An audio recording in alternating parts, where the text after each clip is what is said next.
Assalamualaikum warahmatullahi wabarakatuh. Alhamdulillah. Alhamdulillah al-hadi ila aqwamis sabil alladhi an'am alaina bi ni'amihil jazil. Allahumma salli wa sallim wa karrim wa majjid wa 'azzim ala sayyidina wa habibina wa syafi'ina wa qurrati a'yunina sayyidina wa maulana Muhammad khairi nabil wa khairi dalil wa ala alihi wa ashabihi wa atba'ihi wa man sara ala manhajihi wa ala jami'il malaikatil muqarrabin wa jami' ibadillahi salihin wa alaina ma'hum wa fihim birahmatika ya arhamar rahimin ya jazil wa ya jamil. Nawaina ta'allum wa ta'lim wa naf'a wal intifa' wal hasala ala tamassuk bi kitabillah wa sunnati rasulih wa du'a ilal huda wa dilala alal khair ibtigha wajillah wa sawabihi qurbihi subhanahu wa ta'ala. Allahumma akhrijna min dhulumatil waham wa akrimna bil ilm wa zayyinna bil hilm wa nawwirna bi ma'rifatil ilm bi rahmatika ya arhamar rahimin. Alhamdulillah rabbil alamin. Kita kembali lagi di dalam kajian kita. Di kajian sebelumnya sudah kita bahas mengenai hal-hal yang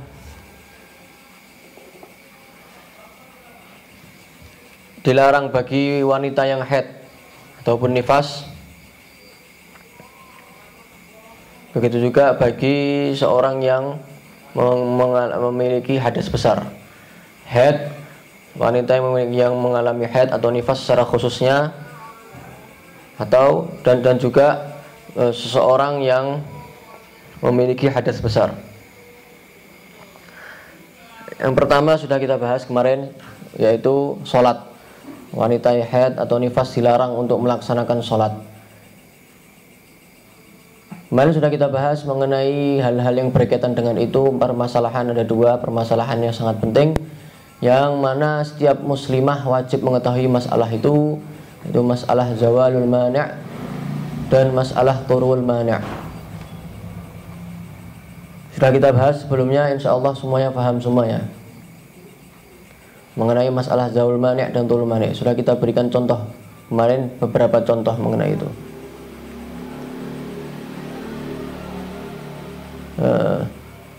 Kemudian yang kedua, hal-hal yang dilarang bagi wanita yang haid atau nifas, wanita yang mengalami nifas atau yang memiliki hadas besar secara umumnya adalah tawaf, mengerjakan tawaf. Ini bagi orang yang haji maupun umroh. Berangkat haji dalam keadaan suci, tiba-tiba sampai sana keluar darah haid atau nifas, maka nggak boleh melaksanakan tawaf. Untuk ibadah-ibadah yang lainnya boleh, sa'i ya, melaksanakan sa'i, lempar jumroh boleh. Hanya saja dia dilarang untuk tawaf. Kenapa kok cuma yang dilarang kok cuma tawaf saja, sedangkan yang lainnya diperbolehkan? Karena tawaf ini kedudukannya sama seperti sholat. Itu alasannya, karena tawaf ini kedudukannya sama seperti sholat berdasarkan hadis Nabi Muhammad SAW, at-tawafu bimanzilatis sholah illa annallaha qad ahalla fihi nutuk. Tawaf itu kedudukannya sama seperti sholat. Hanya saja di dalam tawaf itu Allah menghalalkan untuk berbicara ya. Keadaannya sama seperti sholat, hanya saja Allah menghalalkan di dalamnya untuk berbicara. Beda halnya kalau sholat nggak boleh berbicara. Nah, itu perbedaannya dengan sholat ya. Sehingga ada yang sebagian ulama itu yang menjadikan satu ya. Kalau di sini kita perinci, yang pertama sholat, yang kedua tawaf. Ada sebagian ulama yang menjadikan menjadi satu. Sholat, tawaf dimasukkan di dalam sholat, dalam perkara yang pertama sholat. Kenapa? Karena tawaf itu tawaf itu menduduki kedudukan sholat ya, sehingga masuk di bagian yang pertama ya. Sama halnya juga ya, seperti yang menduduki kedudukan sholat itu bukan hanya tawaf saja. Apa itu? Sujud tilawah ketika kita mendengar seorang membaca ayat sajdah. Ya, mungkin yang kita ketahui surat Iqra bismi rabbikal ladzi khalaq. Terakhir kalla la tuti'hu wasjud waqtarib. Nah, ketika seorang itu mendengarkan ayat sajdah, maka dia disunahkan untuk sujud tilawah artinya. Nah, wanita yang haid atau nifas, dia mendengarkan ayat sajdah, ada temannya membaca kalla la tuti'hu wasjud waqtarib, dia nggak boleh sujud tilawah. Loh, kan sujud tilawah kan cuma sujud, bukan sholat. Ya, walaupun itu cuma sujud, akan tetapi sujud itu menduduki kedudukan sholat. Ya, sama seperti tawaf. Di antaranya juga seperti apa? Sujud syukur. Nah, sujud syukur itu apa? Ketika mendapatkan suatu nikmat secara tiba-tiba, atau terhindar dari musibah secara tiba-tiba, sehingga dia gembira, senang. Nah, maka disunahkan untuk sujud syukur, bersyukur kepada Allah karena telah memberikan nikmat yang berlimpah, atau karena telah diselamatkan dari musibah, atau dari bencana, atau dari penyakit. Ya. Tapi bagi wanita yang haid, dia dilarang untuk sujud syukur. Kenapa? Karena menduduki kedudukan sholat, walaupun cuma sujud. Nah, karena sujud itu menduduki kedudukan sholat. Ya. Sujud tilawah, sujud syukur itu menduduki kedudukan sholat. Begitu juga tawaf juga menduduki kedudukan sholat. Baik.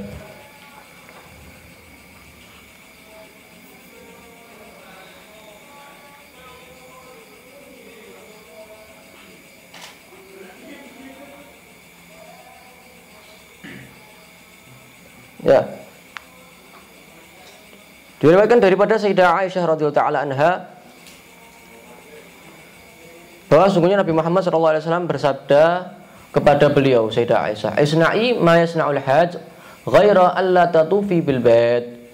Lakukanlah apa yang dilakukan oleh orang-orang yang sedang haji. Apapun itu, lakukanlah. Perintah Nabi Muhammad kepada Sayyidah Aisyah, lakukanlah. Ketika itu Sayyidah Aisyah sedang haid. Lakukanlah apa yang dilakukan oleh orang-orang yang sedang haji. Apapun itu, hanya saja janganlah kamu melaksanakan tawaf. Cuma satu pengecualiannya, tidak boleh untuk melaksanakan tawaf di Ka'bah. Ya, terus bagaimana? Ya, ini jamaah haji perempuan berangkat ke Mekah, nggak tahu ya sampai sana misalkan haid, nggak boleh tawaf. Terus bagaimana, Habib? Ya tunggu sampai suci baru tawaf gitu loh. Kalau sudah suci baru tawaf.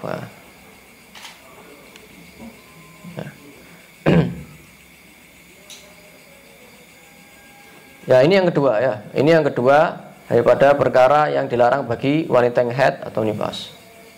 Atau secara umumnya adalah bagi seorang yang memiliki hadas besar. Kemudian yang ketiga adalah perkara yang ketiga, menyentuh mushaf dan membawanya. Menyentuh mushaf dan membawanya. Nah, ini juga penting nih. Menyentuh mushaf dan membawanya. Wanita yang sedang haid atau nifas diharamkan untuk menyentuh mushaf dan juga membawanya. Beda ya, menyentuh sama membawa itu beda ya. Kalau menyentuh cuma disentuh, kalau membawa dibawa. Ya. Kedua-duanya itu dilarang. Dalilnya apa? Dalam Al-Quran, la yamassuhu illal mutahharun. Tidak ada yang boleh menyentuhnya kecuali orang-orang yang suci. Di sini maksudnya apa? Al-Quranul Karim. Tidak ada yang boleh menyentuh Al-Quran kecuali orang-orang yang suci. Nah, wanita yang haid dia masih belum suci, sehingga dia dilarang untuk menyentuh, apalagi membawanya. Jadi dalam Al-Quran, dalam hadis, dalilnya dalam hadis adalah la yamassul Qur'ana illa tahir. Rasulullah bersabda, tidak boleh menyentuh Al-Quran kecuali orang yang suci. Nah, ini ada dua dalil dari Al-Quran dan hadis. Larangan bagi seorang wanita yang sedang haid atau nifas untuk menyentuh Al-Quran. Atau secara umumnya adalah seorang yang memiliki hadas besar dilarang untuk menyentuh Al-Quran atau membawa Al-Quran. Baik. Sekarang tadi disebutkan apa? Menyentuh mushaf. Ya. Mushaf itu apa? Ya. Mushaf itu bukan hanya Al-Quran yang kita kenal. Ya, mana kitabnya nggak ada. Ya. Al-Quran tahu kan? Bukan hanya Al-Quran yang kita kenal. Yang dimaksud mushaf itu apa? Apakah tulisan ayat Al-Quran itu juga termasuk mushaf sehingga kita dilarang menyentuhnya, atau bagaimana? Atau cuma yang Al-Quran yang kita kenal? Yang dimaksud dengan mushaf itu adalah tulisan ayat yang ditulis dengan tujuan dibaca sebagai Al-Quran. Jadi tulisan ayat Al-Quran yang ditulis dengan tujuan dibaca, tujuannya dibaca sebagai Al-Quran. Ya. Itu maksud daripada mushaf. Jadi bukan hanya Al-Quran yang kita kenal saja, apapun itu tulisan daripada ayat Al-Quran, apabila tujuannya untuk dibaca sebagai Al-Quran, tujuannya untuk dibaca sebagai Al-Quran, maka kita dilarang bagi wanita yang haid atau nifas atau seseorang yang memiliki hadas besar secara umumnya dilarang untuk menyentuhnya, apalagi membawanya. Jelas. Sehingga keluar dari kata mushaf itu apa? Tulisan selain ayat Al-Quran. Jelas, ini yang pertama. Tulisan selain ayat Al-Quran. Yang kedua apa? Tulisan ayat Al-Quran, tapi ditulis dengan tujuannya bukan untuk dibaca sebagai Al-Quran. Tujuannya untuk apa? Untuk hal yang lain. Seperti apa? Untuk sebagai penjaga, misalkan penjagaan, ya, jimat, atau hanya untuk sebagai kaligrafi saja. Nah, maka ini kita tidak dilarang untuk menyentuhnya. Itu bukan dinamakan mushaf. Kenapa? Karena tulisan ayat Al-Quran itu tujuannya bukan untuk dibaca sebagai Al-Quran, tapi untuk hal yang lainnya, untuk tujuan yang lainnya. Tujuan sebagai jimat. Nah, ada jimat itu, jimat ditulis, ada tulisan-tulisan ayat Al-Quran. Apakah kita dilarang untuk menyentuh jimat tersebut? Enggak. Kenapa? Itu bukan mushaf. Itu bukan mushaf. Mushaf itu adalah tulisan ayat Al-Quran yang tujuannya untuk dibaca sebagai Al-Quran. Adapun jimat itu tujuannya bukan untuk dibaca sebagai Al-Quran, hanya saja untuk apa? Sebagai tameng, ya. Seperti apa? Seperti kaligrafi juga sama, kaligrafi, ya. Nah, maka kita tidak dilarang untuk menyentuh kaligrafi itu tersebut. Nah, kecuali apa? Huruf-hurufnya, ya. Nah, kalau huruf-hurufnya jelas dilarang. Huruf-hurufnya. Ya, maksudnya apa? Maksudnya itu kaligrafinya, jadi ya, di luar huruf-hurufnya. Nah, adapun huruf-hurufnya, menyentuh huruf-hurufnya dilarang, nggak boleh. Ya, contoh misalkan seperti ini, ya, contohnya kasih contoh. Misalkan ada tulis di atas ini Bismillahirrahmanirrahim. Nah, tujuannya untuk apa? Untuk belajar, untuk dibaca, misalkan, untuk dibaca, untuk pembelajaran, untuk dibaca, berarti kan. Nah, maka bagaimana? Maka anak menyentuh ini harus dalam keadaan wudu. Ya, dalam keadaan wudu. Kenapa? Karena ini disebut dengan mushaf. Tulisan ayat Al-Quran dengan tujuan dibaca sebagai Al-Quran. Tapi kalau misalkan kaligrafi, sebagai kaligrafi pajangan, maka anak menyentuh hukum anak menyentuh ini di luar hurufnya, di luar huruf Al-Quran, tidak haram. Kenapa? Karena itu tulisannya bukan mushaf. Tapi menyentuh huruf-hurufnya haram. Menyentuh huruf-hurufnya haram walaupun kaligrafi. Jelas itu maksudnya? Sebenarnya penjelasannya panjang di sini.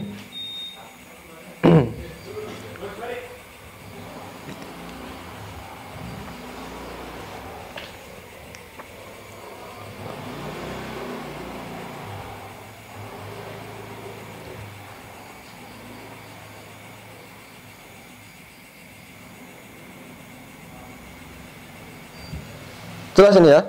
Itu yang dimaksud dengan mushaf. Jadi bukan hanya Al-Quran yang kita kenal saja.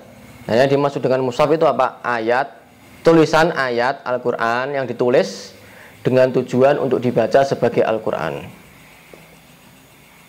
Ya, meskipun tidak sempurna ayatnya, ya, cuma sebagian saja. Tapi ya, tujuannya untuk dibaca sebagai Al-Quran, maka itu mushaf. Dilarang untuk menyentuhnya, dilarang untuk membawanya.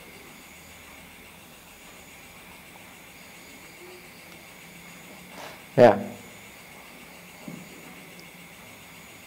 Ini poin yang pertama yang perlu kita ketahui. Ini banyak sekali orang yang salah mengerti. Yang kedua adalah mengenai menyentuh mushaf dengan apa? Penghalang. Nah, banyak yang mengatakan dia meyakini diri sendiri, ini bukan disebut dengan menyentuh. Ini yang menyentuh bukan tangan saya, yang menyentuh ada kain ini, ada penghalang yang menghalangi tangan saya. Nah, ini nggak dibenarkan, nggak salah ini. Jadi menyentuh mushaf walaupun dengan penghalang tetap diharamkan, tetap hukumnya haram. Ya, harus dalam keadaan suci. Misalkan ini mushaf anak satu seperti ini, nah ini nggak boleh juga. Nah, kecuali kalau dalam keadaan darurat seperti apa, misalkan ada mushaf Al-Quran di atas jatuh, nah nggak ada orang lain, cuma misalkan ada orang wanita yang sedang haid, yang lain nggak ada sama sekali, kosong, nggak ada orang sama sekali, maka dia diperbolehkan untuk membawa Al-Quran di atas lagi. Nah, hanya sesuai dengan kadarnya, ya. Tidak melebihi kebutuhan dari kadarnya. Nah, bukan berarti dibawa, disimpan, nah, terus ditaruh ke atas. Ya, enggak, berarti ini hukumnya haram. Ya. Sesuai dengan kadar daruratnya. Ya. Langsung taruh ke atas, langsung taruh ke atas.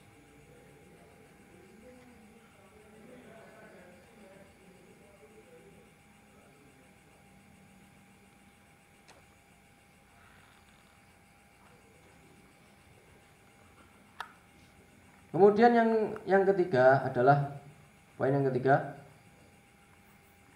hukum membawa barang atau membawa kantong atau kotak yang di dalamnya itu terdapat Al-Quran dan selain Al-Quran. Paham nggak ini? Membawa kantong atau tas yang berisikan mushaf dan selain mushaf. Jelas ini? Ada kantong, Anda punya kantong.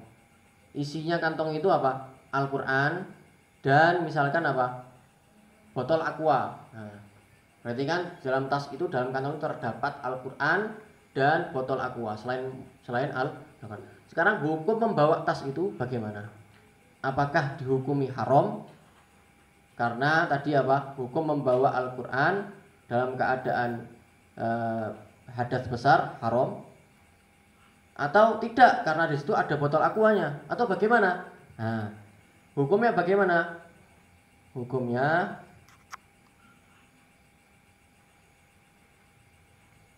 Hukumnya adalah dilihat dari 3 keadaan, ya. Dibagi menjadi 3 hukumnya, 3 keadaan. Dibagi menjadi tiga keadaan. Yang pertama, keadaan yang pertama, bila tujuan dia membawa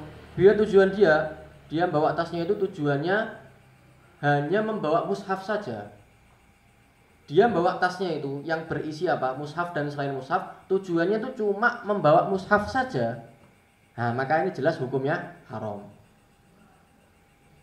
Ya.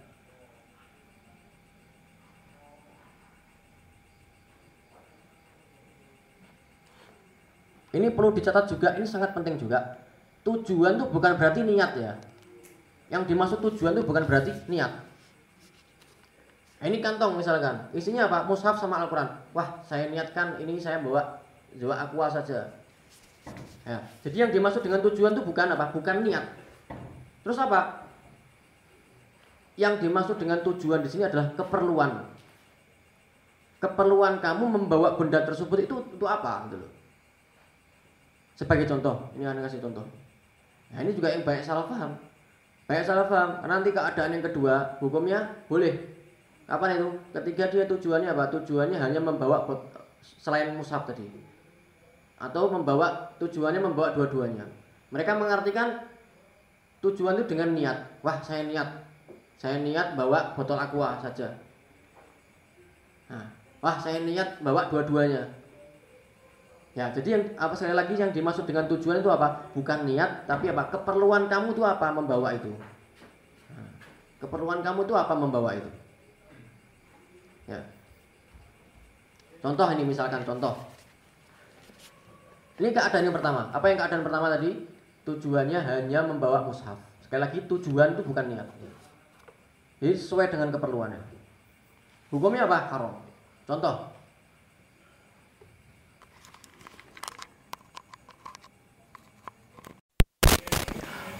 Ada seorang santriwati. Dia ingin pergi ke madrasah atau ke pondok, ya. Ingin menghafal Al-Qur'an atau ya, ingin membaca Al-Qur'an. Dia bawa tas, dia isi Al-Qur'an. Nah, ternyata ketika dia cek lagi, ternyata di tasnya itu ada barang yang lain. Nah, maka di sini perempuan ini, kalau dia haid, dia haram. Kenapa? Karena keperluannya dia itu apa? Untuk belajar, untuk menghafal, untuk Al-Quran. Ya, jadi tujuan ini tidak bisa dibuat-buat. Wah, saya tujuan saya dua-duanya lah. Bawa Al-Quran sama membawa aqua tadi contohnya, botol aqua. Nggak bisa. Sesuai dengan keperluan kamu itu apa? Wah, keperluan saya itu belajar Al-Quran. Nah, maka tujuannya apa? Berarti tujuannya membawa Al-Quran. Ya, walaupun di situ ada barang yang lain, walaupun kamu niatkan dua-duanya, atau kamu niatkan selain mushaf, tetap nggak bisa. Jadi sesuai dengan keperluan kamu. Nah, ini contohnya, salah satu contohnya seperti itu. Jadi wanita tadi, ketika dia misalkan dia haid di tengah perjalanan atau ketika sampai pondoknya dia haid, dia nggak boleh bawa tas itu. Ya, nggak boleh. Kenapa? Karena tujuannya dia apa? Bawa tas itu untuk apa? Untuk belajar, untuk menghafal Al-Quran. Nah, dia bawa tas itu berisi Al-Quran untuk apa? Untuk belajar di pondok, untuk menghafal Al-Quran di madrasah. Keadaan yang kedua. Sekarang keadaan yang kedua. Apabila tujuannya apa? Membawa selain mushaf. Ya. Sekali lagi, tujuan itu bukan niat ya. Tujuan itu adalah keperluannya dia, sesuai dengan keperluannya dia. Maka bagaimana hukumnya keadaan yang kedua? Hukumnya boleh.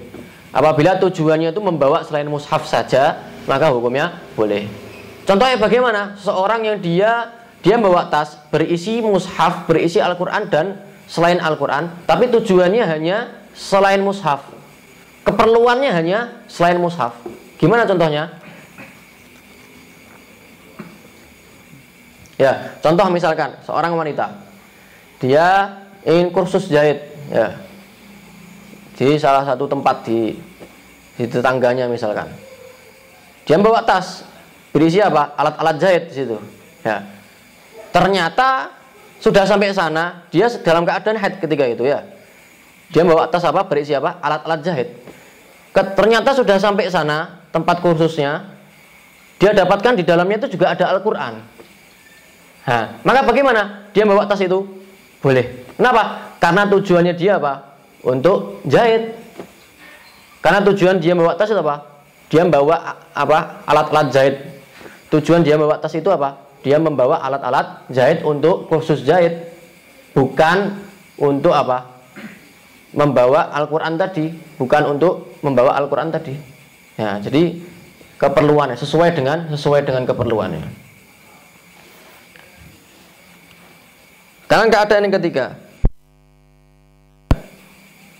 membawa kedua-duanya. Dia bertujuan membawa kedua-duanya, mushaf dan selain mushaf. Maka bagaimana? Hukumnya juga boleh. Hukumnya boleh. Artinya dia keperluannya dua-duanya. Keperluannya dua-duanya, mushaf dan selain mushaf. Gimana contohnya? Contoh, misalkan seorang wanita, dia ingin bepergian jauh, rumahnya Semarang, dia ingin ke Jakarta, ingin bepergian jauh. Maka dia siapkan kan perbekalannya, dia siapkan pakaian-pakaiannya untuk ketika dia di Jakarta, beberapa hari dia di Jakarta, dia siapkan itu pakaian-pakaiannya, dia masukkan ke dalam tas misalkan. Nah, dan juga dia masukkan juga di dalamnya apa? Al-Quran untuk dia baca di tengah perjalanan. Nah, maka gimana dia bawa tas itu? Dia bawa tas itu hukumnya boleh, halal. Ya, kenapa? Karena tujuan dia bawa tas apa? Tujuannya untuk kedua-duanya. Untuk bawa pakaian dan juga untuk apa? Baca Al-Quran. Boleh hukumnya. Jelas? Ya, jadi sesuai dengan keperluannya. Ya. Sebenarnya ada yang keempat, ada keadaan yang keempat. Ada keadaan yang keempat. Apa keadaan keempat itu? Apabila dia tidak bertujuan apapun. Dia tidak bertujuan bawa mushaf dan juga tidak bertujuan membawa selain mushaf. Terus bagaimana? Ya nggak ada tujuan apapun dia, nggak ada keperluan apapun. Di dalam membawa tasnya itu maksudnya. Di dalam membawa tasnya itu dia nggak ada tujuan apapun. Tas yang berisi mushaf dan selain mushaf, dia membawa tasnya itu nggak tujuan apapun, nggak ada tujuan membawa mushafnya dan tidak ada tujuan membawa selain mushaf. Terus bagaimana gambarannya seorang yang ketika dia membawa tas nggak ada keperluan dari kedua-duanya? Gimana gambarannya? Contoh misalkan, contohnya ini, seseorang wanita sedang bersih-bersih rumahnya, ya.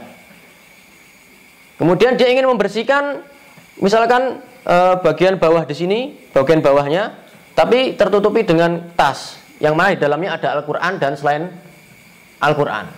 Nah, maka dia pindahkan, otomatis dia pindahkan, dia bawa kan. Nah, ketika dia membawanya tujuannya apa? Dia nggak tujuan apa? Tidak tujuan membawa Al-Quran dan juga dia tidak bertujuan membawa selain Al-Quran yang ada di dalamnya. Tujuannya apa? Dia hanya tujuan untuk memindahkannya supaya dia membersihkan yang ada di bawahnya. Nah, maka hukumnya bagaimana? Hukumnya boleh.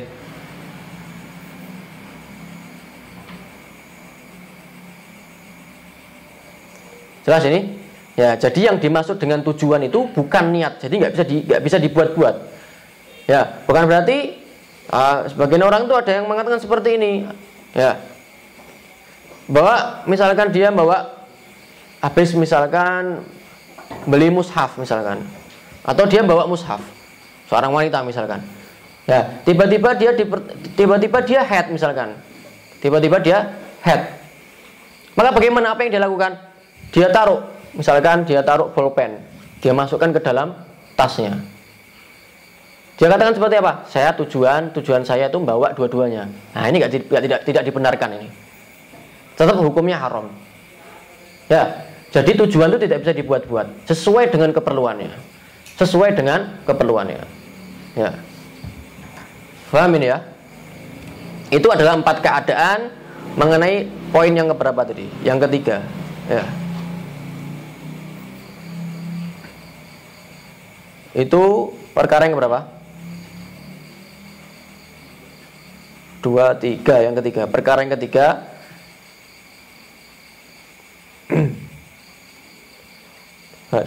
daripada perkara-perkara yang dilarang bagi seorang yang memiliki hadas besar. Kemudian yang keempat adalah berdiam di masjid.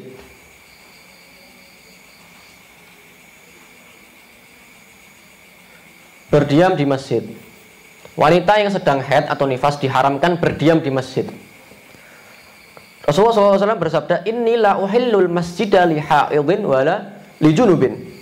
Aku tidak menghalalkan masjid untuk wanita haid maupun orang junub, untuk orang yang memiliki hadas besar. Apa yang dimaksud dengan berdiam ini? Yang dimaksud dengan berdiam itu bagaimana? Diam itu artinya adalah dia diam seukuran tumakninah di dalam sholat. Jadi seukuran bacaan subhanallah. Masuk ke masjid seukuran subhanallah. Wanita haid masuk ke dalam masjid seukuran subhanallah, haram. Itu yang dimaksud dengan berdiam.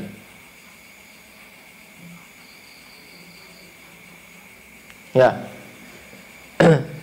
Sebagaimana berdiam di masjid itu hukumnya haram, begitu juga mondar-mandir di masjid. Ini berarti nggak diem kan? Berjalan, mondar-mandir. Ini juga hukumnya haram. Ya. Mondar-mandir dalam masjid juga hukumnya haram. Namun ada syaratnya. Apa itu?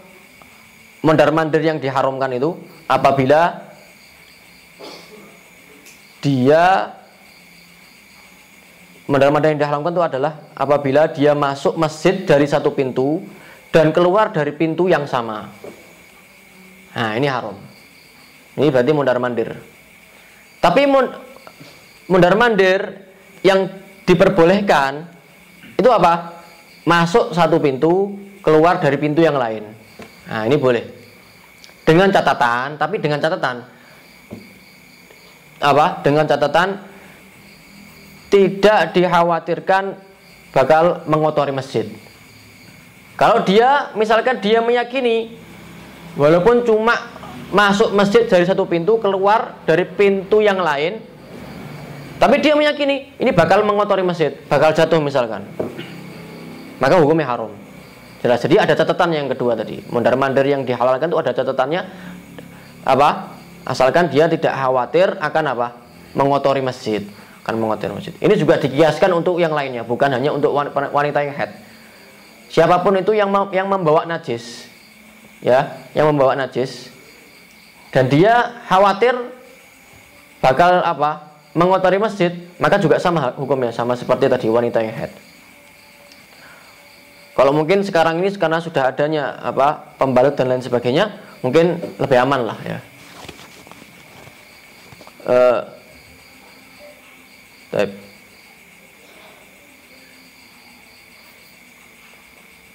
Berapa itu? Keempat ya? Ya. Sekarang yang kelima. Yang kelima adalah cerai. Ini keharamannya bukan untuk wanita, bukan untuk perempuan tersebut, tapi keharamannya bagi suaminya. Seorang suami dilarang untuk menceraikan istrinya ketika istrinya sedang haid. Haram hukumnya. Ya. Dilarang mentalak istrinya yang sedang haid atau nifas. Apa dalil keharamannya? Ya ayyuhan nabi idza talaqtumun nisa fatalliquhunna li'iddatihinna. Wahai nabi, jika kalian hendak menceraikan wanita, maka ceraikanlah mereka pada masa iddahnya. Yang dimaksud dengan pada masa iddahnya itu adalah pada awal iddahnya. Ya. Sekarang saya jelaskan sedikit mengenai iddah. Ini penting sekali masalah iddah ini. Ya. Kenapa sih? Kenapa kok seorang suami kok diharamkan menceraikan istrinya ketika istrinya sedang haid atau ketika istrinya sedang nifas? Karena nantinya itu akan apa? Akan menyebabkan masa iddahnya itu semakin lama. Akan menyebabkan masa iddahnya semakin lama kalau diceraikan ketika istrinya sedang haid atau sedang nifas, menyebabkan masa iddahnya semakin lama. Ya. Jadi iddah seorang wanita yang masih haid itu 3 kali suci. 3 kali suci. Berarti kan suci, haid, suci. 3. Ini saya gambarkan. Ini gambaran iddah yang paling cepat. Ya, kita bandingkan ketika seorang wanita itu ditalak masa suci dan ditalak di masa haid, perbandingannya. Ini gambaran iddah yang paling cepat.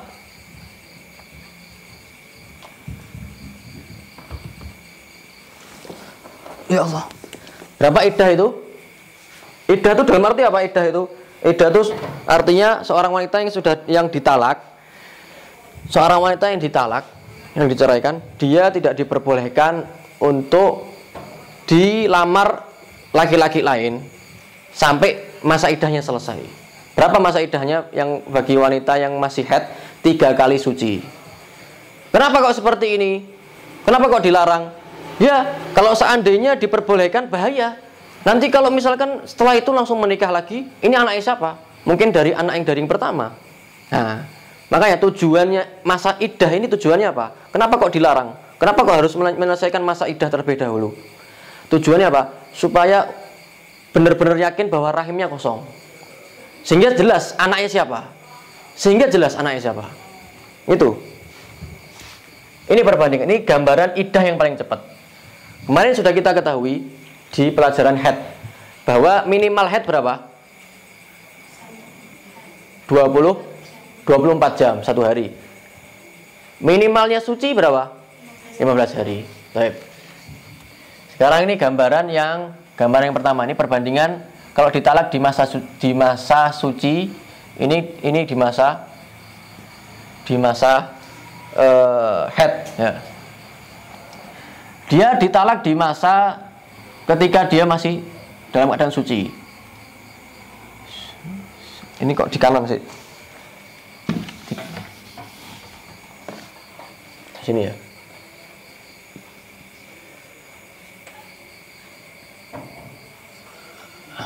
Akhir suci. Akhir suci. 1 detik. Tambah. Ini ntar jumlahnya 32 hari lebih 2 detik. Ya.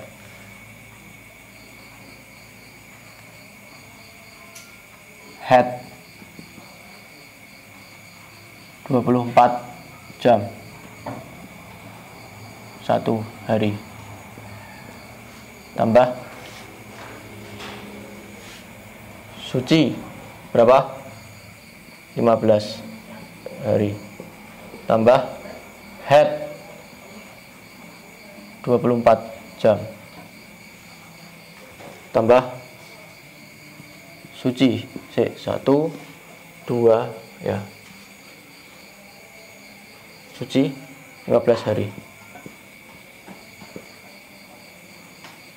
Tambah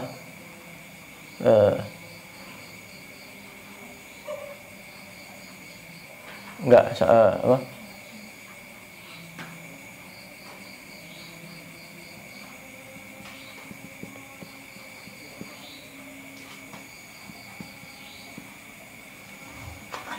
Dari head, sedikit dari head yang 2 ketiga. Jumlahnya berapa ini? Ya, saya jelaskan dulu. Ini gambaran iddah yang paling cepat. Gambaran iddah yang paling cepat. Nggak kelihatan ya? Terus lagi, biar kelihatan. Gambaran iddah yang paling cepat. Akhir suci. Ya, akhir suci berarti berapa? Akhir suci 1 detik maksudnya. Ya. Karena dihitungnya iddah itu apa? Iddah itu apa? 3 kali sucian. Ya. Jadi suci pertama, kemudian head, suci lagi 2, head, suci lagi 3. Kemudian datang head yang ketiga, sedikit dari head yang ketiga sudah dinyatakan dia selesai dari iddahnya. Berarti kan hitungannya kan akhir suci ini berarti 1 detik. Sedikit dari head yang ketiga itu detik yang kedua, gitu loh. Berarti 32 lebih 2 detik. Ya. Faham ini akhir suci? Misalkan dia sucinya kan 15 hari minimal kan. Di hari ke-15, kurang 1 detik dia head misalkan. Ditalak dia. Talak kaget langsung head misalkan. Nah. Dia kaget langsung head. Berarti kan ketika ditalak dia masih suci gitu loh. Cuma sebentar, cuma 1 detik. Nah, langsung dihitung 1. Langsung dihitung 1. Walaupun cuma 1 detik. Langsung dihitung 1 sucian. Kemudian apa? Head kan? Berapa head minimal? Hah? 24 jam berarti 1 hari. Ya. 1 hari. 1 hari lebih 1 detik. Terus suci yang kedua, ini suci yang kedua. Berapa? 15.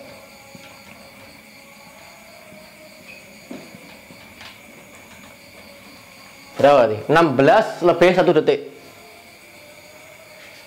Kemudian setelah itu head lagi. Ini masih 2 masih sucinya nih, belum selesai nih. Kan 3. Head berapa? 1 hari. Berapa? 17 lebih 1 detik.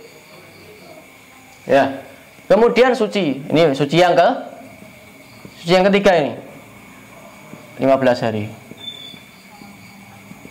Berapa? 32 kan? Belum selesai ini. Sampai masuk sedikit 1 tetes dari head yang ketiga. Berarti berapa? 1 detik juga. Gitu loh. Sampai masuknya sedikit dari head yang ketiga. Sedikit dari head yang ketiga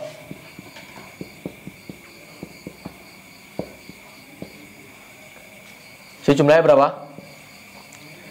32 hari lebih 2 detik. Ini iddah yang paling cepat. Ya, ini kalau kita bandingkan dengan seorang wanita yang ditalak di masa haid. Haid misalkan, akhir haid. Di akhir haid ya, 1 detik sebelum suci ditalak dia. Berarti dia ditalak dalam masa haid. Kemudian 1 detik setelah itu suci dia.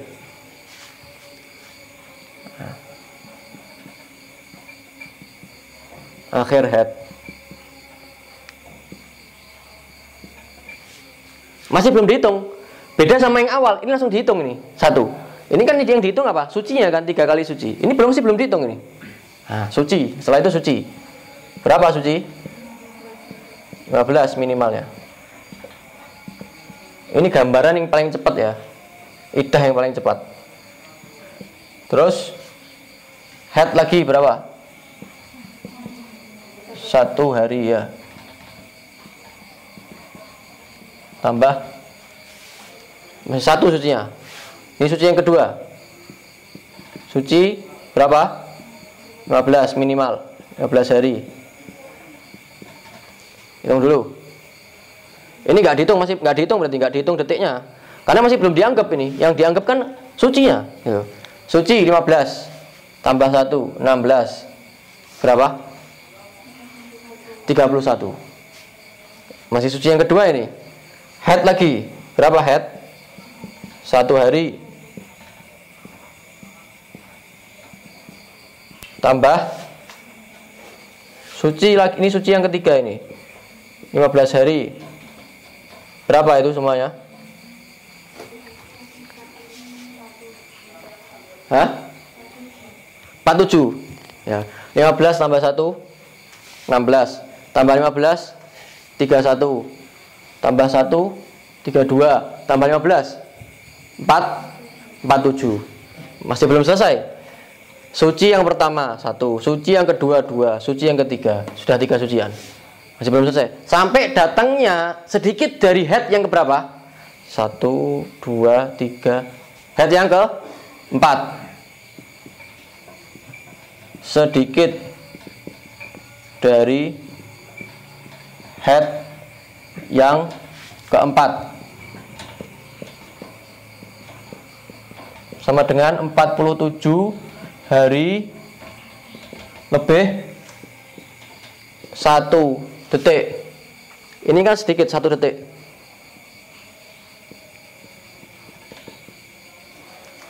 Sedikit dari haid yang keempat itu 1 detik.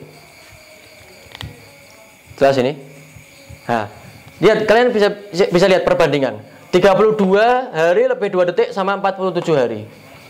Nah, karena sebab inilah sehingga seorang wanita suami itu dilarang mentalak istrinya ketika dia masih haid atau nifas. Karena sebab ini menyebabkan iddahnya lama. Ya, gak kawin-kawin akhirnya. Ya, menyebabkan iddahnya lama. Jelas ini? Nah,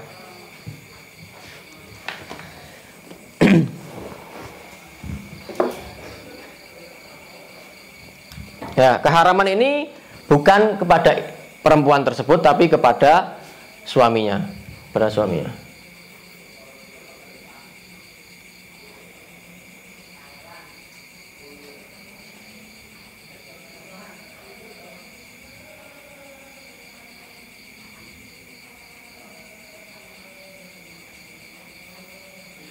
Kemudian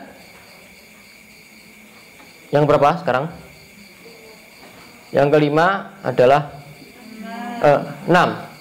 Yang keenam, membaca Al-Quran dengan tujuan tilawah.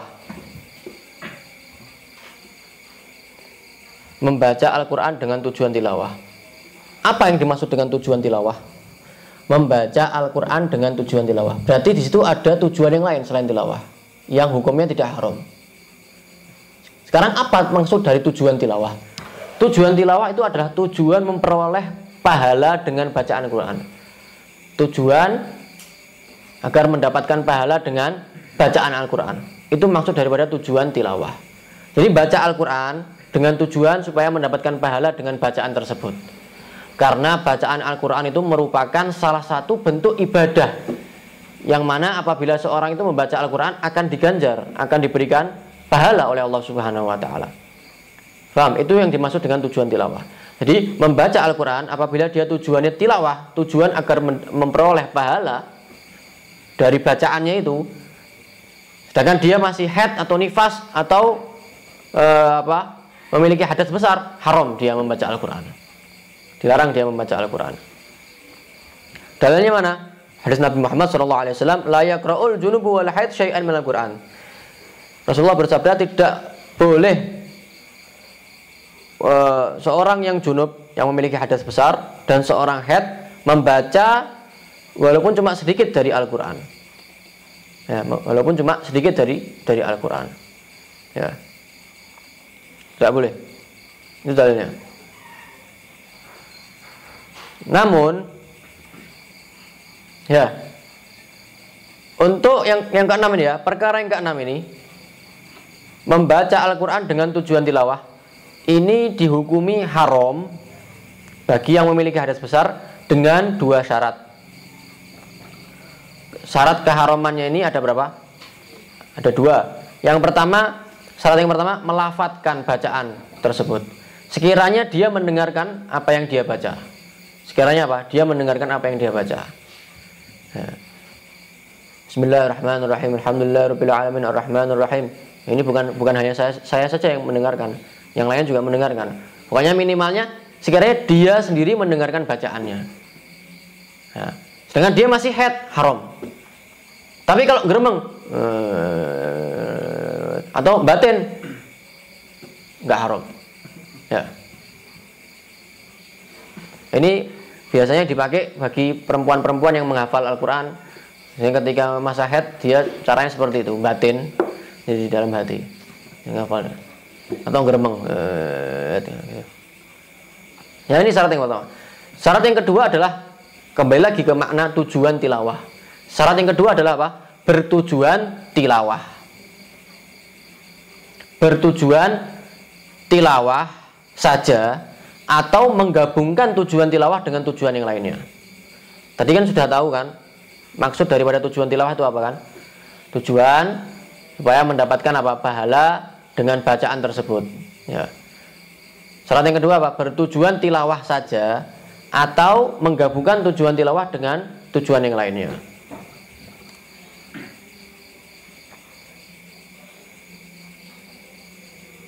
Ya, sekarang ada nggak gambarannya seorang itu membaca ayat Al-Quran tapi tujuannya bukan tujuan tilawah? Ada, banyak sekali contohnya. Seperti apa? Seperti contohnya seorang yang sedang bercerita, ya, kemudian dia membawakan ayat Al-Quran, atau penceramah yang memberikan dalil dari Al-Quran. Nah, ini tujuannya bukan tujuan tilawah, bukan untuk memperoleh pahala. Tujuannya dia berdakwah kan, membacakan dalil tersebut di dalam Al-Quran. Atau misalkan contoh yang lain apa? Dia membaca ayat Al-Quran untuk menjaga diri, sebagai menjadi tameng, jimat. Seperti apa? Surat Al-Ikhlas, surat Al-Falaq, surat An-Nas, Yasin. Ya, dia apabila dibaca tujuannya apa? Tujuannya bukan supaya mendapatkan pahala dari bacaan tersebut, tapi supaya mendapatkan apa? Perlindungan, supaya mendapatkan perlindungan. Karena surat Al-Ikhlas dan surat Al-Falaq, surat An-Nas itu merupakan tameng yang kuat, ya. Karena Nabi Muhammad itu pernah terkena sihir, ya. Jangankan kita, ya, Nabi Muhammad pun pernah kena sihir, ya. Ya, sehingga turun ayat ini, turun surat tiga surat ini, Al-Ikhlas, Al-Falaq, An-Nas. Ya. Sehingga setelah dibacakan semua itu terlepas semuanya. Yang tadinya Rasulullah itu merasa berat badannya, masa enteng lagi. Setelah dibacakan tiga surat ini menjadi enteng lagi badannya.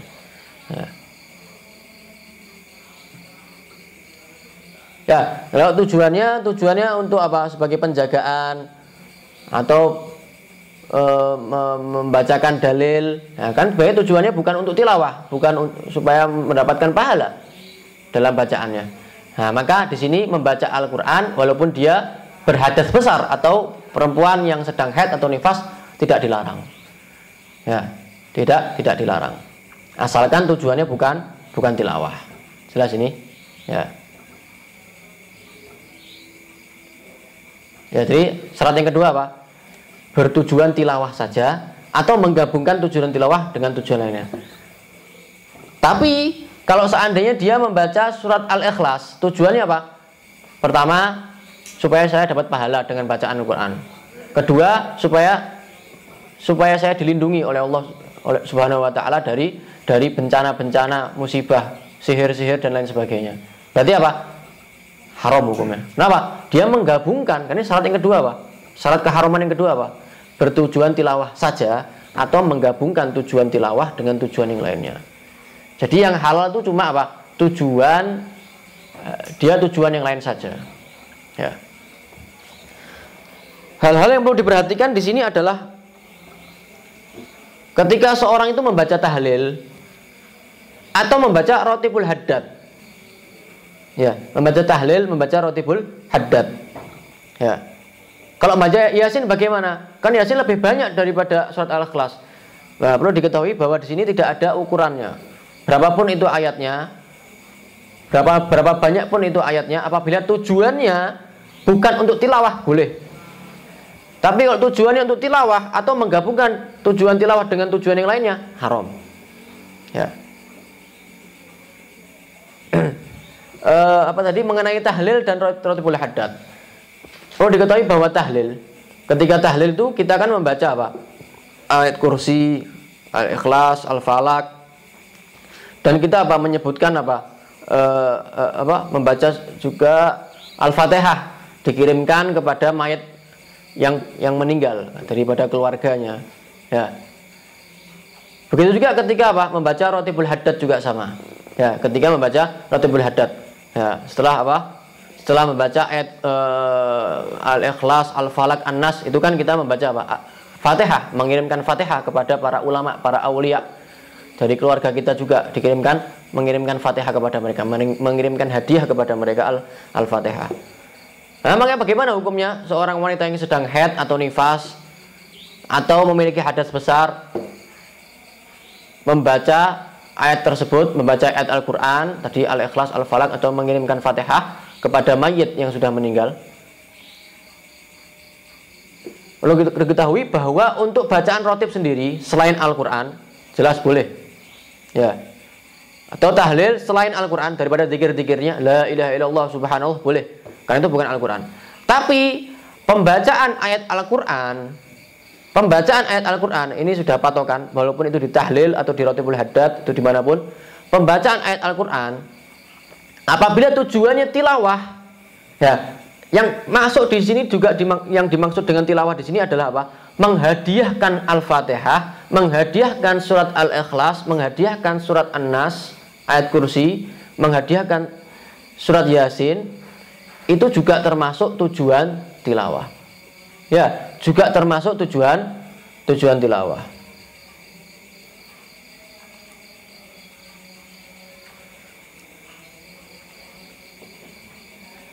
Sebab orang yang membaca tahlil, membaca rotibul haddad ketika dia mengirimkan Fatihah, ayat kursi, Al-Ikhlas, Al-Falaq, An-Nas, mengirimkan kepada mayit yang barusan meninggal atau kepada keluarganya, pada aulia, ya, pasti tujuannya apa?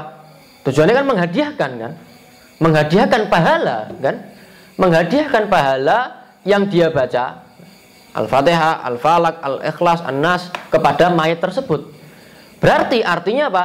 Artinya ketika dia membaca Al-Quran, dia pasti tujuannya apa? Tilawah. Karena tujuan tilawah itu apa?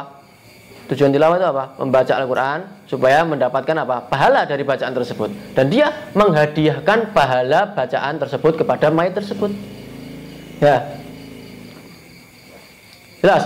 Maka di sini perlu diperhatikan bagi seorang wanita yang haid atau yang nifas khususnya ketika membaca rotibul haddad, ya, atau membaca tahlil, ketika sampai mengirimkan Fatihah atau mengirimkan surat Al-Ikhlas, Al-Falaq, An-Nas, ayat kursi, maka jangan dibaca. Kenapa? Hukumnya haram. Karena itu termasuk tujuan tilawah, termasuk membaca Al-Quran dengan tujuan tilawah. Ya.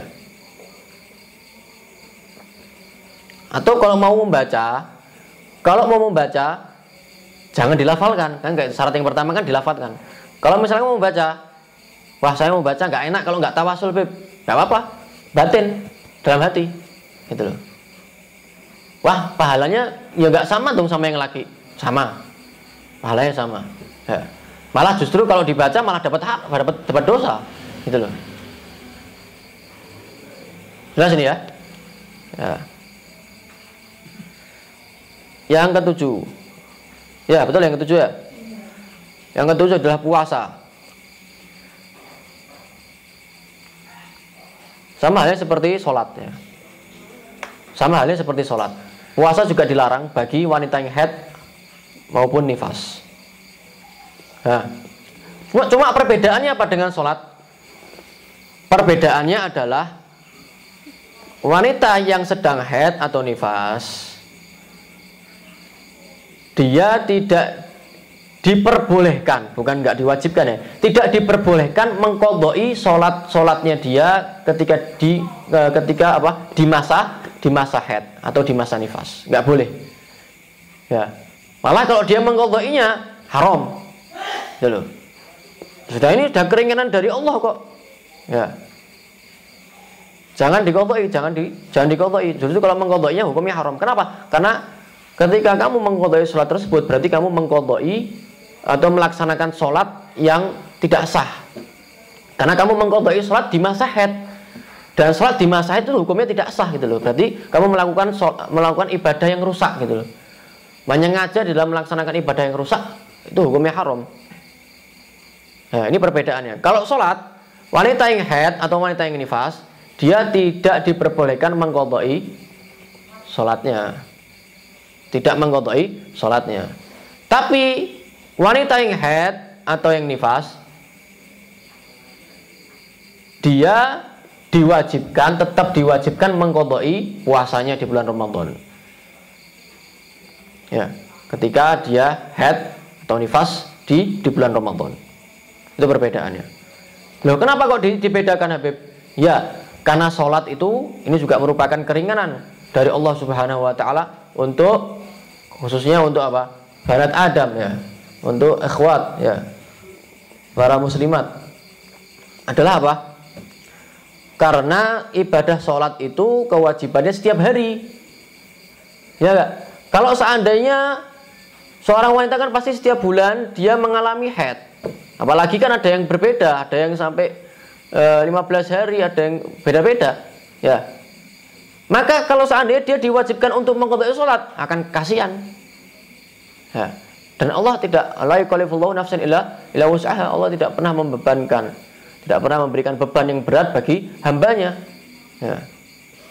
Melebihi daripada apa? Kemampuannya. Berbeda halnya dengan puasa. Puasa itu berapa? Setahun sekali. Sehingga tidak ada kesulitan di sini. Maka oleh karena itu tetap diwajibkan untuk mengqadha'i puasanya. Itu perbedaannya. Dalilnya apa? Hadis Nabi Muhammad dari Sayyidah Aisyah radhiyallahu ta'ala anha.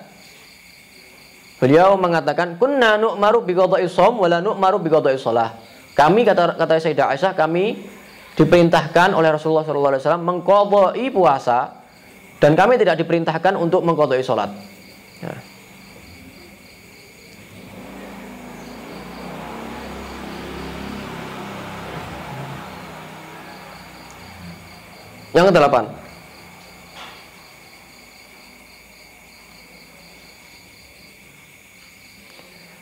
Yang ke-8,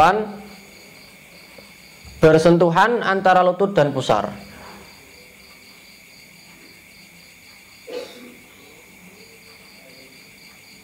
Bersentuhan antara lutut dan pusar tanpa penghalang.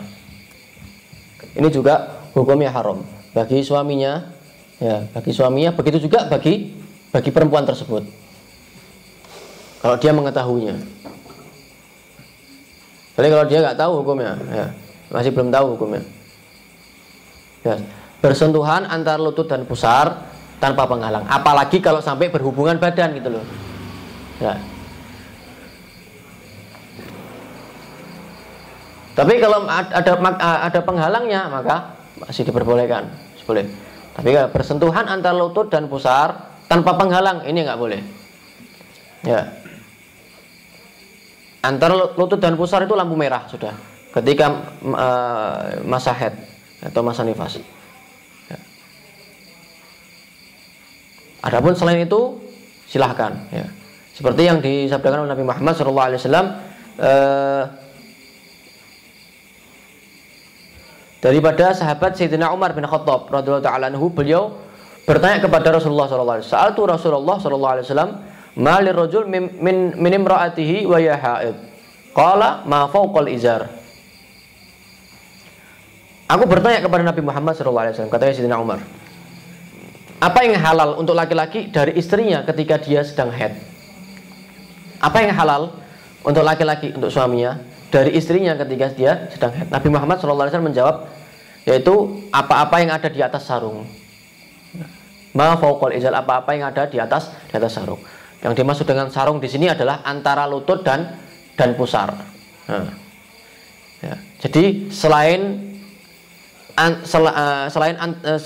antara lutut dan pusar ini diperbolehkan. Ya. Tapi antara lutut dan pusar tidak boleh. Berhubungan badan atau bersentuhan tanpa penghalang tidak boleh.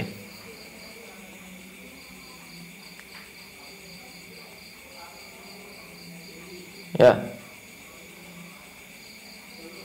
Karena hukumnya haram apalagi apabila berhubungan badan. Na'udzubillah min dzalik. Bahkan diceritakan itu salah satu riwayat mengatakan bahwa Dajjal yang akan datang di sebelum hari kiamat membawa fitnah begitu besar. Itu dari bangsa manusia, bukan dari bangsa jin, ya, dari bangsa manusia. Jadi ada satu riwayat itu yang meriwayatkan bahwa Dajjal ini ibunya dia, ya, itu ketika berhubungan badan dengan suaminya dalam keadaan haid, sehingga lahirlah Dajjal ini, yang matanya satu, ya. Ya. Oleh karena itu bahkan di dalam ilmu kedokteran kan juga tidak diperbolehkan, bisa menyebabkan hal-hal yang tidak baik nantinya untuk anaknya. Jadi apa yang diperintahkan oleh agama itu semuanya itu sesuai dengan apa? Dengan kenyataannya, dengan apa yang disampaikan oleh ilmuwan-ilmuwan yang ada di dunia ini semuanya. Hanya saja mereka yang menentang daripada ajaran-ajaran agamanya Allah Subhanahu wa taala, sebenarnya mereka mengimaninya, mempercayainya. Hanya saja mereka tutup mata. Tutup mata, berlaku bodoh, padahal mereka paham bahwa itu benar. Ya. Contoh kecilnya saja seperti contohnya cuci tangan, habis bangun tidur cuci tangan. Ini kan luar biasa. Ya, contoh kecilnya juga seperti najis mukhalladhah, najis anjing. Itu dibersihkan dengan salah satunya dengan debu. Itu sampai ilmuwan tuh sampai melihat kenapa kok agama Islam kok memerintahkan kalau najisnya najis anjing kok diperintahkan untuk membersihkan 7 kali, salah satunya dengan debu. Ketika ditelusuri, dilihat, dicek, ternyata kuman-kuman yang ada di anjing itu hanya bisa dibersihkan dengan debu. Oh, luar biasa. Nah, itu semua dari agama Islam. Nah, karena sumbernya pastinya dari Tuhan, dari Allah Subhanahu wa taala. Kedelapan ya. Ya, yang ke-9. Yang ke-9 adalah bersuci dengan niat ibadah.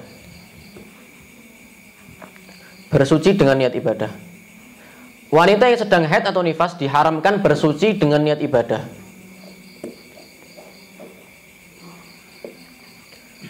Ya. Alasan keharamannya kenapa? Karena 2 hal. Yang pertama karena dia telah bermain-main dengan ibadah. Yang kedua, dia telah sengaja melakukan ibadah yang tidak sah.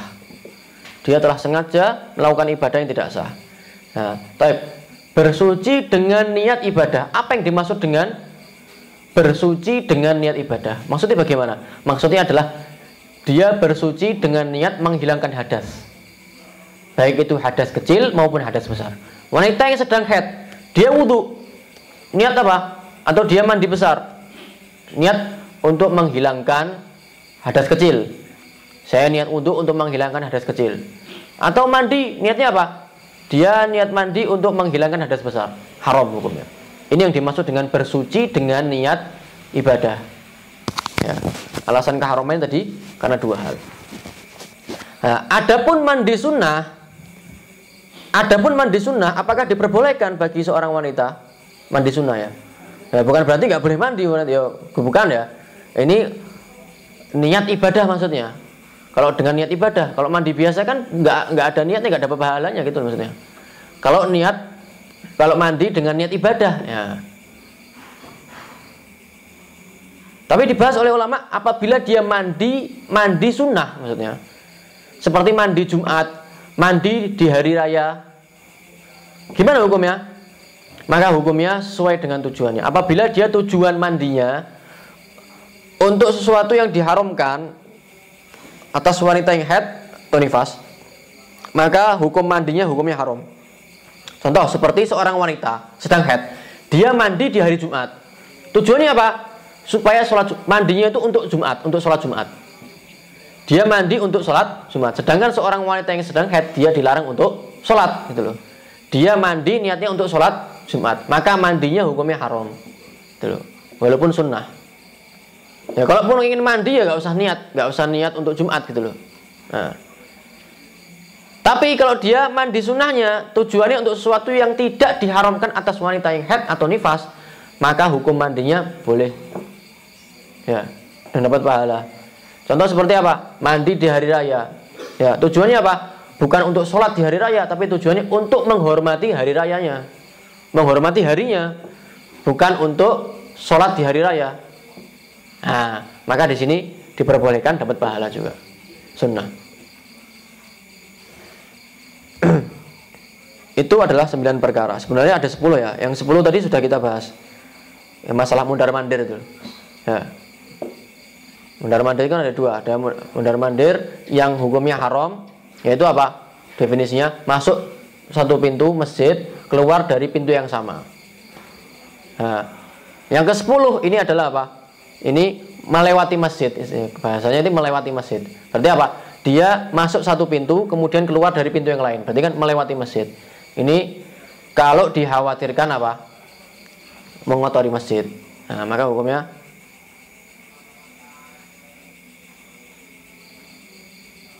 haram. Ya. Itu adalah 10 daripada perkara-perkara yang dilarang bagi wanita yang haid atau nifas secara khususnya, dan juga bagi orang yang memiliki hadas besar secara umumnya. Nah, setelah berikutnya kita akan masuk masalah perkara yang juga penting di sini, masalah mustahadhah. Istihadhah belum kita bahas kan? Darah istihadhah. Kemudian masuk istihadhah yang campur dengan haid setelah itu. Wallahu a'lam bishawab. Ada pertanyaan?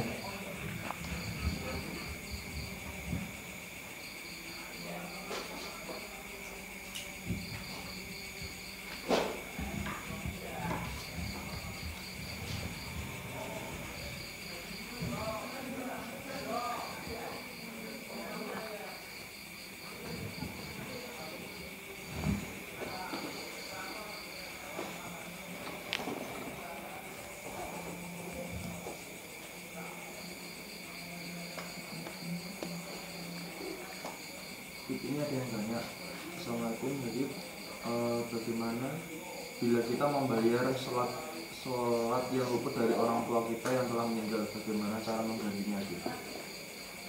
Ya. Kalau untuk permasalahan sholat tidak bisa diganti, ya, tidak bisa diganti. Kecuali kalau puasa, ya. Kecuali kalau puasa bisa kita mengganti untuk puasa atau haji bisa juga. Tapi kalau sholat, walaupun di situ ada sebagian ulama yang mengatakan dengan membayar fidyah, ya. Tapi kalau diganti dengan sholat itu sendiri nggak bisa. So, kalau masalah sholat ini para ulama banyak berbeda pendapat. Cuma banyak yang mengatakan nggak bisa kalau sholat. Jadi ibadah sholat ini tidak bisa diwakilkan. Tapi kalau puasa, haji masih bisa. Gitu. Walaupun di situ ada pendapat-pendapat yang lain yang mengatakan bisa, gitu loh.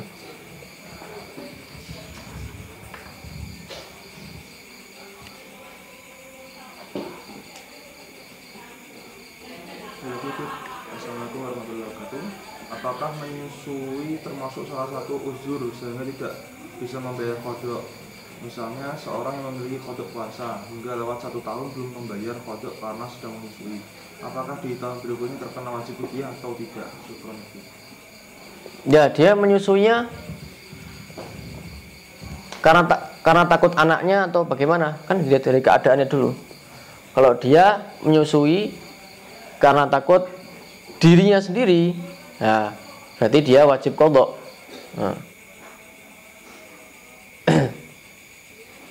Tapi kalau dia menyusuinya karena takut anaknya, ya, khawatir kepada anaknya, maka wajib fidyah, ya, wajib qadha dan fidyah, wajib qadha dan fidyah.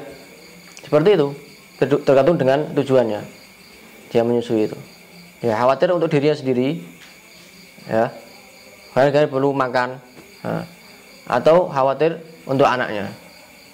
Kalau khawatir untuk dirinya sendiri, berarti wajib qadha. Tapi kalau khawatir untuk orang lain, untuk anaknya, berarti kewajibannya qadha fidyah, ya.